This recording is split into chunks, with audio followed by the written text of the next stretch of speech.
Friends, welcome ulit na sa panibago na namang video, no? So, in today's video, i-share ko sa inyo and i-explain ko rin yung 5 factors, okay? 5 factors that determine yung cost ng life insurance for you, no?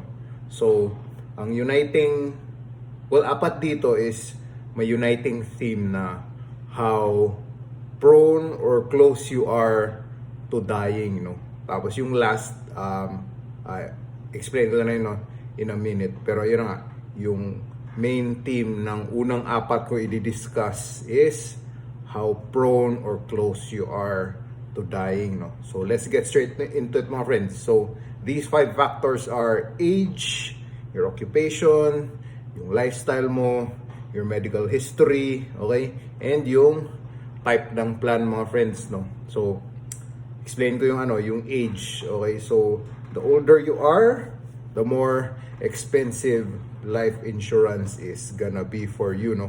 So, bukod pa na, anong tawag nito? When we're older, mas prone na tayo sa mga mas malalang sakit nga. The fact of the matter is, everyone will die naman from mga friends, no? As each day, each year goes by, the closer we are to dying, basically, mga friends, no.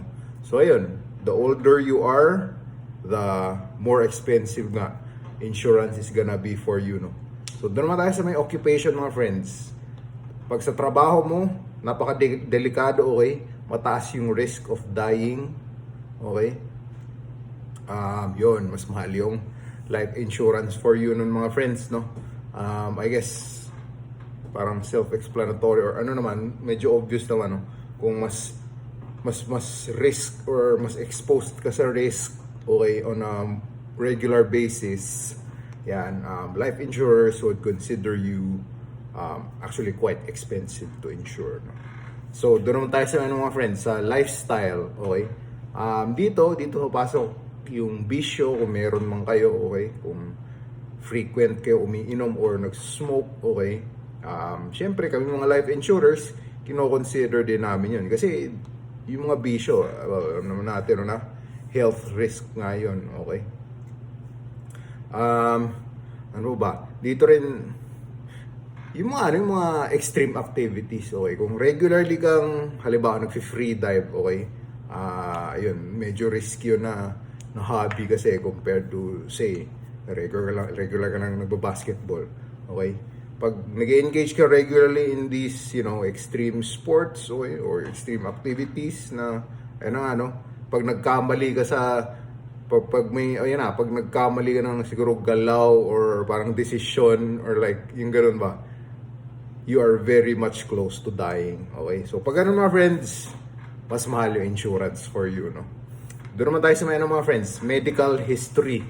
Dito, mga friends, kino-consider namin mga life insurers, yung mga pre-existing condition, mga friends, no? And kung meron ka bang, medical history, ikaw ba ay na-diagnose dati ng ganito or ganyan? Kasi we're also considering that you might be more prone now, okay?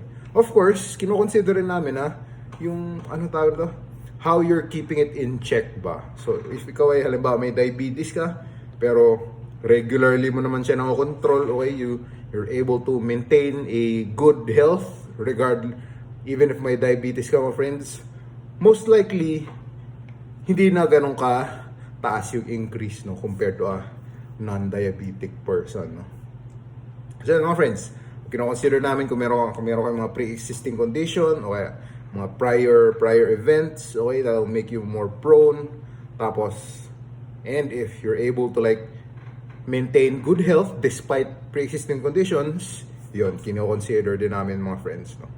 So, doon naman tayo sa may last factor, mga friends, which is yung type of plan, no. So, in general, dito sa atin sa Pilipinas, meron kasing dalawang klase ng life insurance, yung traditional and yung variable unit linked, mga friends, or which is also known as VUL, no.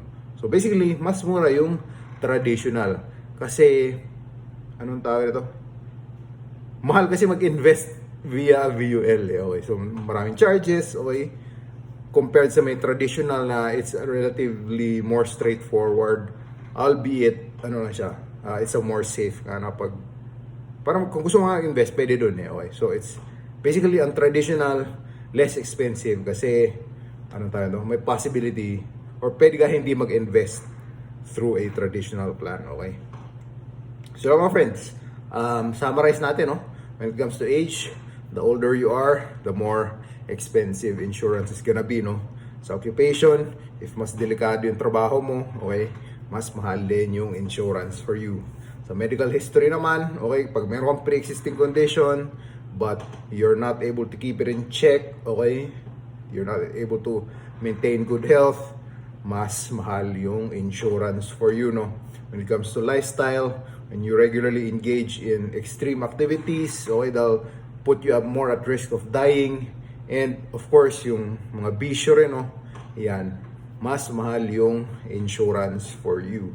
Tapos doon naman sa dalawang klase ng type of plan, yung traditional na klase ng plan, okay, or also known, which is also known as ordinary na plan, yon, it's less expensive. And pag nag-invest ka naman through a VUL or mag-insure ka through a VUL, mas mahal yung insurance. Ayun. Alright, mga friends. As always, mga friends, thank you for watching. No? I hope may natutunan kayo, na-inform kayo or na-educate kayo or kahit siguro na-entertain kayo. No? Like, comment, share, follow.